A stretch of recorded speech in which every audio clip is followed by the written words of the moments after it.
Hi, I'm Paula Disbrowe. I'm the executive chef of Fire and Smoke Society, and we're back for another edition of PK.EDU. And we heard from a bunch of you that you want to talk about pizza, which is my happy place. So, Bronson, do you have the names for me? Thank you. So specifically, we have Grant Huckabee, we have Christian Cooper, and we also have Matt Morgis, Matt.Morgis. Thanks, guys. I would love to talk about pizza on a grill. Basically, there are two ways to do it. You can drape the dough directly onto the grates, or you can cook it on a stone. So let's do both today. Let's have a pizza party. Okay, let's start with the fire. As always, I'm starting every recipe with a full chimney of lump charcoal, and I'm gonna light that. I've got some grocery bags, some wood in the bottom, and then it's going to take about 30 minutes for the flames to come up and over the chimney, and that's when I'll dump the coals on the grate.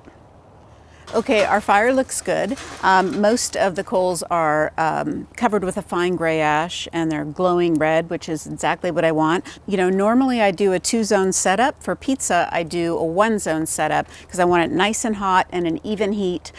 So that means I have both vents open down here below the grill. Both are open, and the top will be open, although for grilled pizzas, we're not going to close it just yet. So I've got my trusty onion, and I love to oil the grates with this because you can apply more pressure than you could with a rag.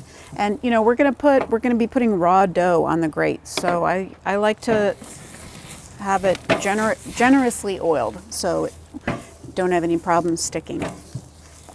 Bronson, I always wonder how far I could fling this. Like, I feel like 3 city blocks or like a mile. Let's stretch out our first dough. I'm going to close this just to keep the heat. We're ready to stretch our dough. And when you're grilling pizzas, the approach is to grill one side, pull it off the heat, and then top the grilled side, and then put it back on the heat to finish with the uncooked side on the bottom, of course. I will tell you that I love to make pizza dough when time allows, but you know what? When time doesn't allow, you can buy it from your local pizza place, or a lot of supermarkets carry them.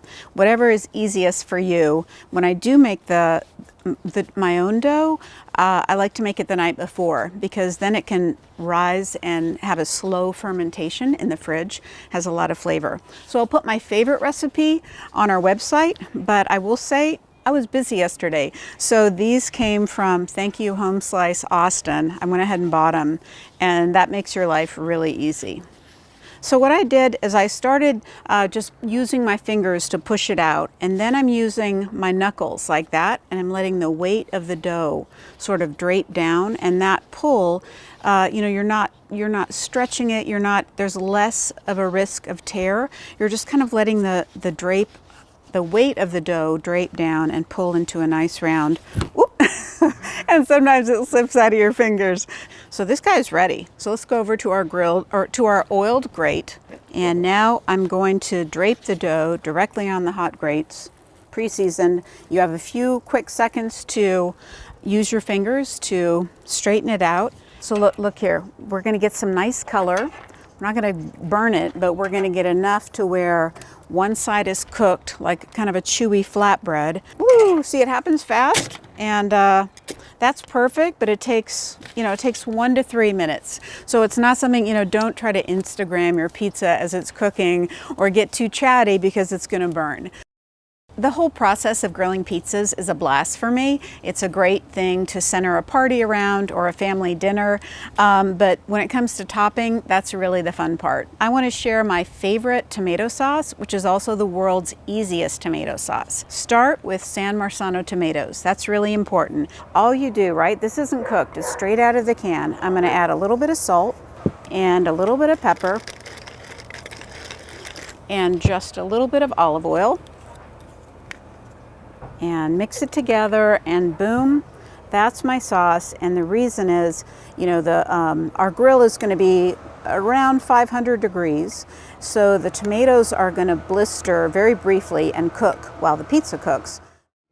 So we are going to add toppings to the side of the crust that's already cooked, that nice crispy charred side, and then we're going to finish it.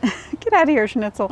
It's going to finish cooking on this side. This is an old favorite of mine, which is basically thinly sliced zucchini and yellow crookneck squash. And now I'm going to add some pecorino romano on top, and then a little Parmesan, which is that richer cow's milk cheese, little drizzle of olive oil, little pepper, and just a sprinkle of salt, and it's ready for the grill. I think next I want to do just kind of a classic margarita style with some tomatoes, and we have some really nice fresh mozzarella.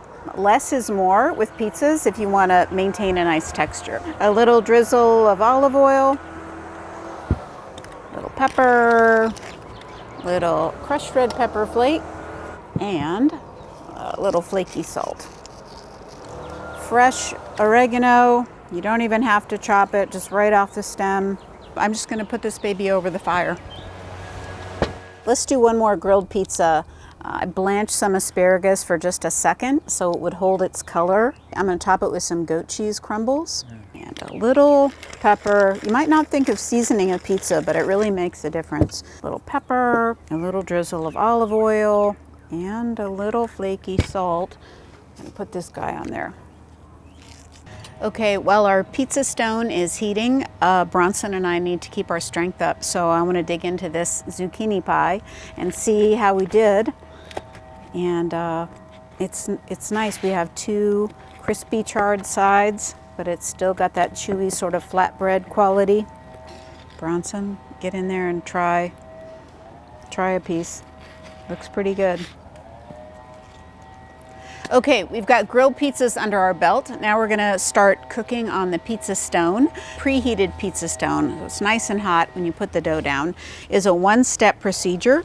So what you wanna do is build the pizza on a peel. That is, as you'll see, mine's coated with some cornmeal. You can either coat it with cornmeal or flour so it doesn't stick. I'm gonna build the pizza right on there, and the pizza will cook in minutes. Woo! You know, you always have to pay attention to your fire. I've got a lot of ambient heat right now, and it's a little hotter on this side. So don't be afraid to get in there with your spatula or your tongs and rotate that pizza. You've got the cornmeal coating on the bottom, so it's gonna move with you pretty easily. If you're worried about a hot zone on your grill, don't be afraid to rotate around the heat as needed.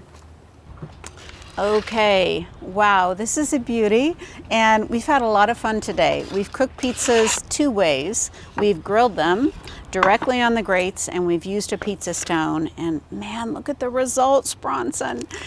So this has been so great. Let me know how the results work for you and what style you prefer the most.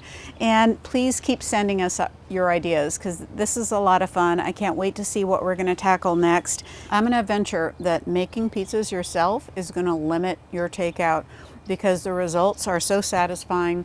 You can choose your favorite ingredients and seasonal produce, sausage, prosciutto, whatever appeals to you, and it's so fun, the interaction of cooking over a live fire. Thanks again for joining us. Have a great night and see you soon.